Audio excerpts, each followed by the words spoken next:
Kita akan membahas Introduction to Economic Fluctuation, bagian dari Macroeconomics. Topik-topik yang akan kita bahas adalah Business Cycle, kemudian Leading Economic Indicators, Time Horizons and the Classical Dichotomy, kemudian Aggregate Demand dan Aggregate Supply, Short Run dan Long Run ya Aggregate Supply-nya, kemudian Shocks dan Stabilization Policy. Apa itu business cycle? Business cycle adalah fluktuasi jangka pendek dalam output maupun employment. Kalau resesi itu biasanya didefinisikan sebagai penurunan GDP, real GDP ya, bukan ini ya, GDP bukan nominal GDP, dalam 2 periode secara berturut-turut. Dalam resesi itu biasanya yang turun itu adalah konsumsi, investment, ya kan ya. Tetapi kadang-kadang investment itu turunnya lebih banyak karena ini sangat rentan terhadap penurunan. Seperti yang sekarang terjadi di masa pandemi COVID ini, penurunan dari konsumsi dan investasi sangat besar. Dalam resesi biasanya pengangguran naik. Nah, ini di Amerika itu dikenal adanya Okun's Law ya. Okun's Law ini hubungan antara unemployment dengan GDP. Semakin tinggi atau semakin turun GDP-nya, maka unemployment-nya akan semakin naik. Ini hubungan negatif ya. Ini di Okun's Law ini dinyatakan persentase dari perubahan real GDP itu sama dengan 3,5% dikurangi 2 kali perubahan dari unemployment rate. Ini di Amerika barangkali ya, kalau di Indonesia barangkali beda. Bagaimana kita tahu ekonomi sedang naik atau turun? Ya tadi dari real GDP. Akan tetapi GDP itu datanya sangat lambat ya. Biasanya hanya diperoleh triwulanan, itu pun setelah lewat. Misalkan triwulan pertama Januari, Februari, Maret 2020 itu dapatnya di bulan April. Sehingga kalau kita ingin melihat perekonomian, untuk melihat GDP itu seperti kita menyetir mobil dengan melihat spion ya, kaca spion, bukan melihat ke depan. Nah, sehingga perlu adanya forecasting nih, forecasting untuk suatu fluktuasi, baik itu dari orang bisnis maupun dari pemerintah. Kalau bisnis ya untuk merencanakan perubahan ya dalam lingkungannya, merupakan strategi perusahaan dalam perubahan. Kalau pemerintah ini karena ekonomi ini itu mempengaruhi pemerintah, dan pemerintah bisa mempengaruhi perekonomian karena pemerintah bisa menggunakan kebijakan moneter dan fiskal. Sehingga untuk bisa mengendalikan ini, pemerintah jangan sampai terlambat, jangan sampai hanya melihat GDP-nya saja, tapi kita harus juga melihat atau memforecast ya. Nah, biasanya untuk memforecast ini kita melihat atau ekonom melihat leading economic indicators, yaitu indikator ekonomi yang mendahului adanya ini ya, GDP ya kan. Jadi biasanya variabel ini akan berfluktuasi sebelum adanya fluktuasi di ekonomi secara keseluruhan. Di tiap negara beda formulanya, tetapi kira-kira contoh-contoh data yang bisa dipakai adalah seperti ini. Waktu dari pekerja produksi dari manufaktur ya kan ya, atau unemployment insurance ya, semakin banyak orang yang mengklaim unemployment insurance, maka berarti ekonomi sedang menurun. Kalau di negara yang punya unemployment insurance, atau order-order baru ya, pesanan-pesanan baru, semakin banyak pesanan berarti ekonomi sedang meningkat, baik itu material ataupun capital goods ya, yang non defense tapi ya, kemudian performance dari vendor, kemudian izin-izin bangunan atau harga saham, money supply, kemudian interest rate spread ya kan, yaitu ini ya, perbedaan suku bunga antara 10 tahun treasury note dan 3 bulan treasury bill. Nah, ini term structure interest rate ya, atau indeks consumer expectation. Kalau di kita ada dikenal indeks kepercayaan konsumen, dan macam-macam ya.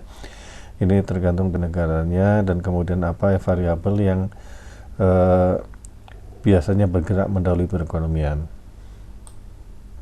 Jadi kalau kita menggunakan variabel ini, kita bisa tahu nih bahwa ekonomi akan turun ketika kita melihat variabel ini turun ya kan. Ekonomi akan naik ketika kita melihat variabel ini naik. Nah, untuk menganalisis kita perlu melihat ini ya horizonnya, dan ada juga ini ya dikotomi klasik ya, bahwa kita kenal ada perbedaan nih antara jangka pendek dan jangka panjang. Karena dalam jangka panjang harga itu fleksibel dan bisa berubah pada mengikuti perubahan supply dan demand. Tapi dalam jangka pendek ada beberapa harga yang sticky ya, atau tidak bisa berubah karena sudah biasanya ada kontraknya, misalkan tenaga kerja dikontrak 1 tahun dengan gaji sekian, atau berlangganan, ataupun apa yang menyebabkan harga ini tidak bisa berubah dalam waktu singkat. Nah, classical dikotomi ini seperti kita kenal sebelumnya, memisahkan antara variabel real dan variabel nominal. Jadi kita ada GDP nominal, GDP real. Nah, para ekonom ini kebanyakan percaya bahwa ekonomi ini dalam jangka panjang adalah monetary neutral, kan? Monetary neutrality. Jadi uang itu tidak berpengaruh terhadap real variable. Kenapa? Ketika jumlah uang bertambah, maka yang terjadi adalah harganya naik. Jadi bukannya barangnya bertambah, tapi harganya yang naik. Gitu saja dalam jangka panjang. Tetapi dalam jangka pendek kita kenal bahwa ada beberapa barang yang tidak bisa segera merubah harganya, atau tidak bisa segera merespon perubahan ini, atau banyak harga yang sticky ya dibilangnya.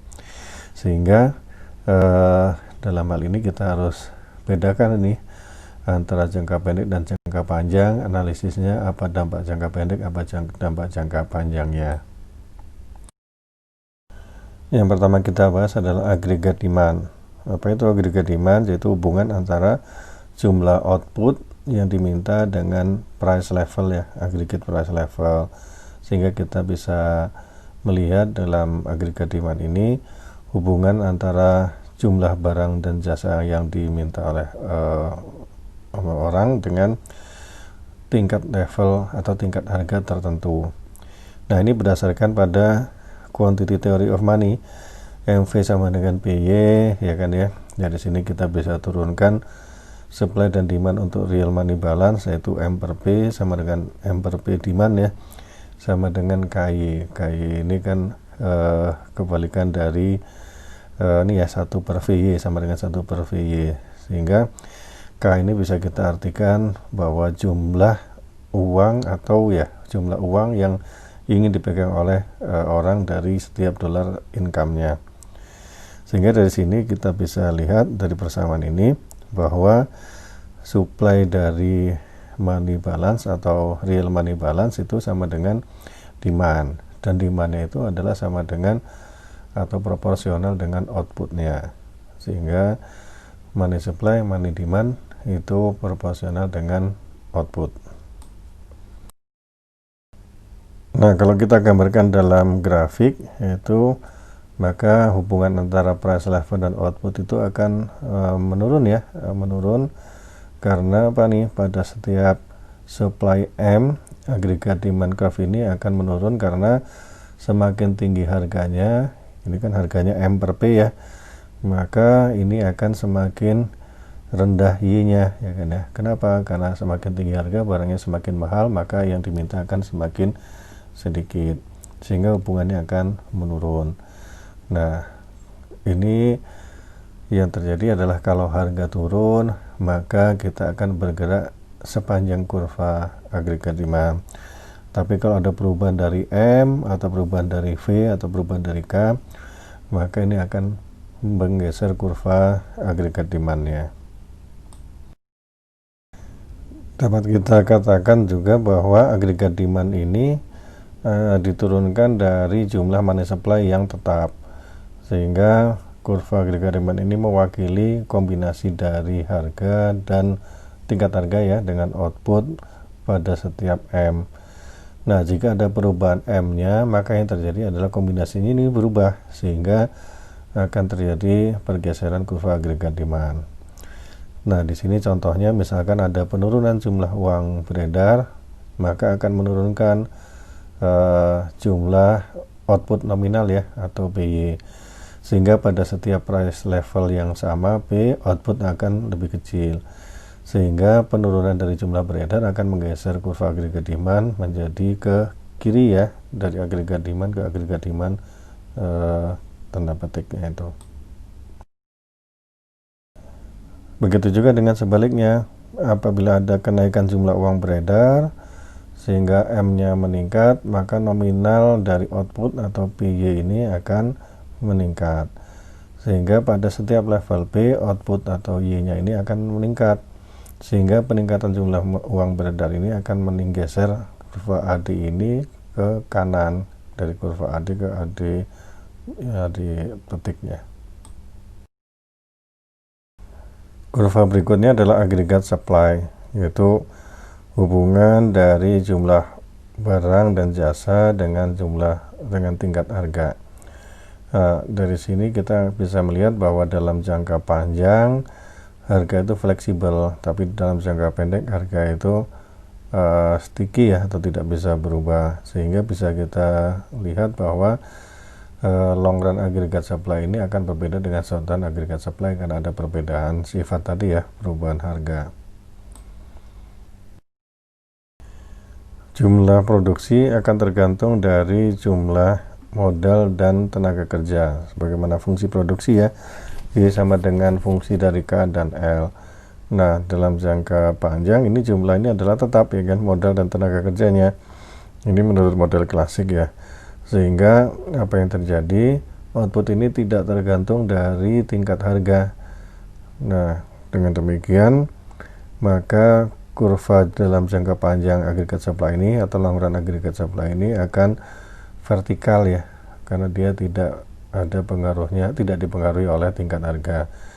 Sehingga kita bisa lihat di sini long run agregat supply-nya, long run agregat supply akan berbentuk vertikal. Nah, mengapa kurva long run agregat supply ini vertikal? Karena tidak terpengaruh harga. Kenapa bisa tidak terpengaruh harga? Karena ada market clearing ya. Contohnya di labor market akan terjadi market clearing. Seperti ini ada kurva supply dan demand dari tenaga kerja, ada real wage dan jam kerja. Supply adalah dari tenaga kerja ya, employee, demand itu dari employers. Maka ketika pada titik equilibrium, di sini real wage adalah W per P ya. Pada titik equilibrium W per P ini akan menghasilkan jumlah jam kerja sebesar N bintang.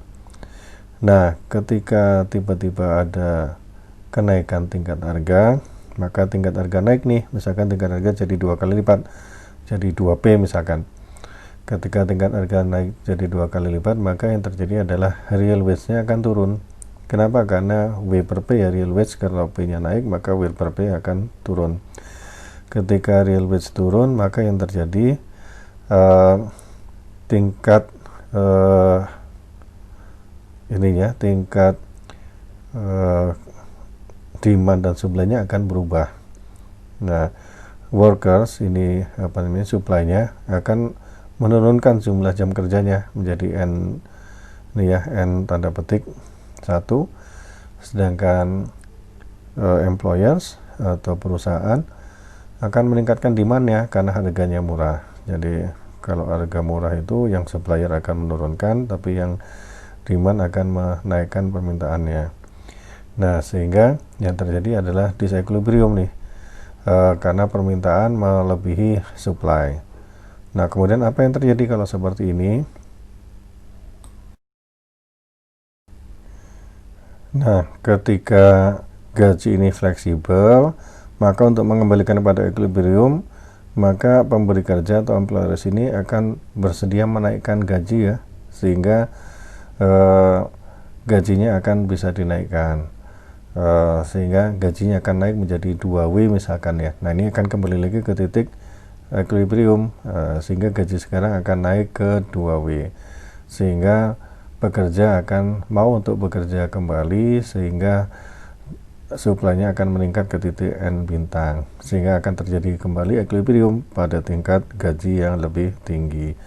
Nah, sehingga dengan demikian akan terjadi market clearing ya di labor market nih ya, market clearing karena ada perubahan harga, karena harganya fleksibel, sehingga dalam jangka panjang perubahan harga ini tidak akan berpengaruh terhadap produksi, karena jumlah tenaga kerja akan tetap kembali seperti semula di N bintang. Nah, sehingga bisa kita simpulkan bahwa long run aggregate supply ini akan tegak lurus karena tidak dipengaruhi oleh harga, karena ada market clearing tadi ya. Nah, berikutnya bagaimana ketika ada perubahan money supply? Seperti kita lihat, long run aggregate supply ini tegak lurus atau vertikal, sehingga perubahan dari money supply ini akan tidak berpengaruh kepada long run aggregate supply-nya ini terhadap outputnya. Kenapa? Karena ketika ada penurunan jumlah uang beredar, maka agregat demand-nya akan bergeser ke kiri. Ketika bergeser ke kiri, ketika ada full employment, maka natural level output-nya tidak berubah, ya kan ya. Yang ada adalah hanya perubahan harganya. Jadi dari agregat demand yang asal bergeser ke kiri, maka tingkat harga akan turun dari A ke B dengan output yang sama nih pada level Y atau natural level outputnya. Nah, bagaimana dengan short run aggregate supply? Short run di sini artinya adalah waktu masih pendek sehingga harga belum menyesuaikan secara keseluruhan, atau adanya price rigidity, atau kita simpulkan bahwa kurva aggregate supply ini dalam short run-nya adalah ini ya, horizontal, karena harga belum berubah. Maka yang terjadi ketika ada peningkatan agregat demand adalah agregat demand bergeser ke kanan nih, dari AD ke AD petik. Yang terjadi adalah keseimbangan akan bergeser dari titik A ke titik B. Ada kenaikan output dalam jangka pendek, tapi kenaikan output ini tidak akan bertahan lama karena akan terjadi penyesuaian harga. Kenapa? Karena output ada di level yang lebih tinggi daripada natural outputnya, unemployment menjadi lebih kecil dari natural level outputnya, maka kenaikan harga akan terjadi nih. Kenaikan harga akan terjadi sehingga akan terjadi pergerakan sepanjang kurva dari AD yang baru ya, sehingga dari titik B akan bergeser ke titik C pelan-pelan, sehingga keseimbangan akan kembali lagi ke long run aggregate supply, sehingga akan kembali lagi ke level natural output dengan full employment ya.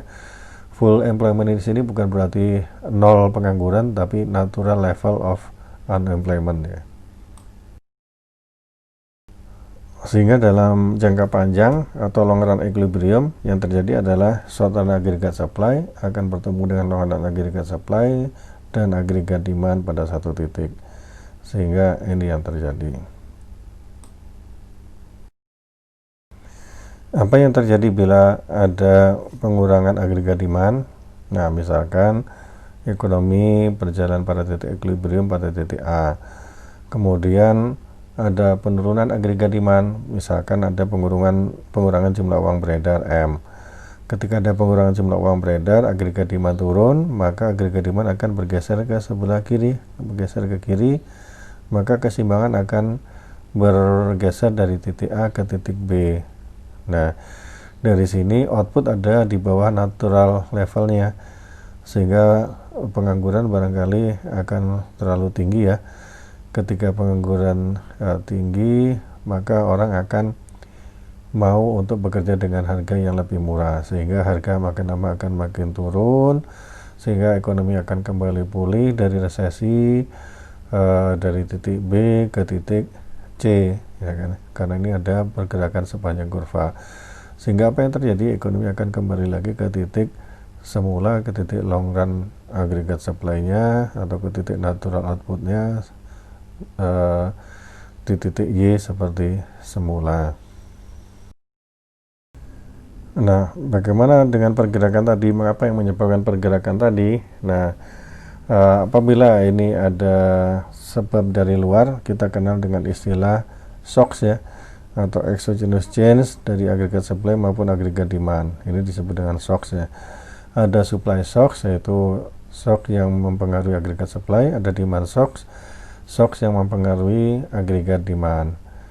Nah, ketika terjadi shocks ini, maka ekonomi akan tidak pada level yang normal nih ya, akan mendorong output dan unemployment-nya dari titik yang natural. Nah, model yang kita jelaskan tadi dan yang akan datang ini untuk ini ya, membantu kita untuk menjelaskan apa yang terjadi ketika ada shock ini ya, sehingga shock ini menyebabkan fluktuasi ekonomi naik dan ekonomi turun. Nah, kemudian pemerintah akan menanggapi tanggapannya seperti apa dengan stabilization policy. Jadi ketika ekonomi dibiarkan mungkin akan kembali ke titik normal ya, tapi titik normal barangkali tidak akan segera tercapai. Misalkan pengangguran sudah terlalu tinggi, kalau pemerintah tidak menangani, tidak ada stabilisasi, maka ekonomi akan menjadi semakin parah dan kesejahteraan masyarakat jadi terganggu, sehingga harus ada policy ya, atau policy action di sini untuk mengurangi keparahan dari ekonomi fluktuasi ini, baik itu terlalu tinggi maupun terlalu rendah ya. Kalau ekonomi terlalu tinggi, pemerintah akan mengerem; kalau terlalu rendah, pemerintah akan mendorong perekonomian. Nah, sehingga bisnis cycle ini menjadi tidak terlalu besar. Nah, ini contoh dari agregat demand shocks ya. Nah, ketika ekonomi pada titik keseimbangan awal, titik A, misalkan ada peningkatan agregat demand. Ini terjadi karena adanya misalkan peningkatan velocity of money, kecepatan uang.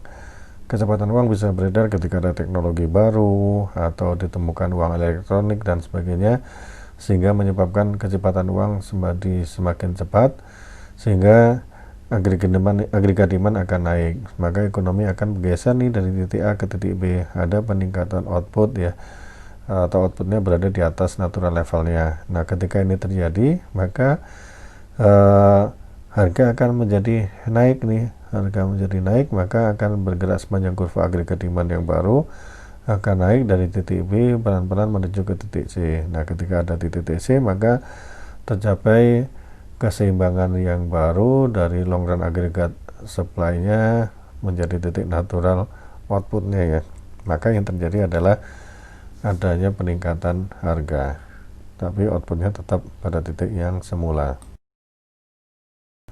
Nah, gimana dengan shocks pada agregat supply? Misalkan ada supply shocks kenaikan harga minyak dunia misalkan, maka yang terjadi sultan agregat supply akan bergeser ke atas nih, maka ekonomi akan bergerak dari titik A menjadi ke titik B. Nah, ini berarti ekonomi berada pada bawah natural levelnya. Ini adalah gabungan dari harga yang meningkat dengan level output yang menurun. Ini disebut dengan stagflation ya. Nah, apa yang terjadi? Lama-kelamaan karena ekonomi ada di bawah natural levelnya, harga akan turun. Ketika harga turun, ada adjustment, maka akan ada pergerakan sepanjang kurva agregat demand, akan turun kembali ke titik asalnya di titik A. Jadi kalau tidak dilakukan apa-apa, ekonomi akan turun kembali pada titik A lagi.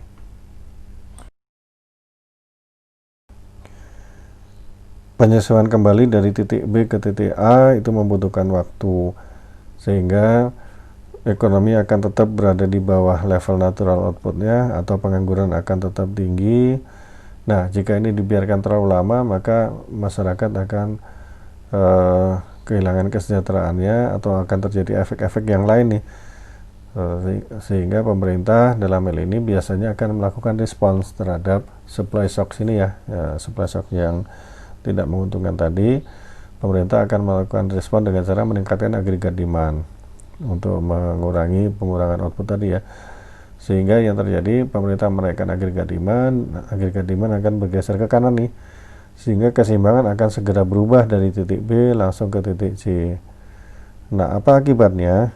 Maka tingkat harga akan naik secara permanen ya. Kita lihat di situ. Kalau tadi dibiarkan saja, dari titik B akan kembali ke titik A, tingkat harga kembali seperti semula, output akan kembali ke titik semula.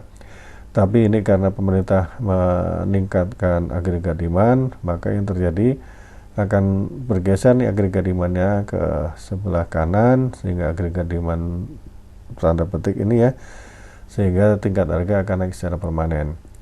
Sehingga ada untung ruginya nih ya. Keuntungannya adalah kembali ke equilibrium secara lebih cepat, tapi dengan cost atau kerugian, tingkat harga akan naik secara permanen. Nah, yang mana yang dipilih, apakah dibiarkan saja atau dilakukan respons terhadap supply shock ini? Nah, ini tergantung dari kondisi dan situasi. Ini akan selalu dievaluasi oleh ekonomi, bahkan ekonom pun berbeda pendapat akan hal ini. Demikian fluktuasi ekonomi, mudah-mudahan bermanfaat dan barokah buat kita semua.